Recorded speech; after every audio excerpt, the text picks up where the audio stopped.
நமக்கு பிடிச்ச ஒன்றை யாருக்காகவும் எதுக்காகவும் விட்டு கொடுத்துடாதீங்க. விட்டு கொடுப்பவன் கெட்டு போவதில்லைன்னு டயலாக்லாம் சொல்லுவாங்க. ஆனால் நம்மளோட லைஃப் பார்த்திங்கன்னா நமக்கு பிடிச்ச விஷயத்தை நோக்கி தான் இருக்கும். அதையே விட்டு கொடுத்துட்டா அப்புறம் என்ன இருக்குது அந்த வாழ்க்கையில்? அதுக்காக தான் சொல்கிறேன், எப்பவும் யாருக்காகவும் உங்களை மாற்றிக்காதீங்க. உங்களுக்கு பிடிச்ச வேலையை பாருங்கள். எனக்கு பிடிச்சது இதோ நீங்கள் பார்த்துக்கிட்டு இருக்கீங்களே, இந்த கட்டிங் ஸ்டிச்சிங், இதுதான்.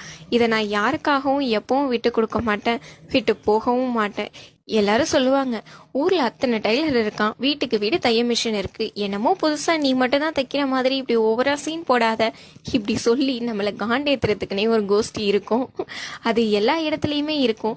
அவங்களுக்கு அதுதான் வேலை, நமக்கு அது வேலை இல்லையே. நம்மளோட வேலையை நம்ம கரெக்டாக பார்ப்போம். அப்போதான் அவங்கள இன்னும் காண்டேற்ற முடியும். எந்த வேலையுமே ஈஸி கிடையாது. ஈஸியாக கிடைச்சிட்டா அதில் என்ன வேல்யூ இருக்குது? யோசிச்சு பாருங்க நல்லா.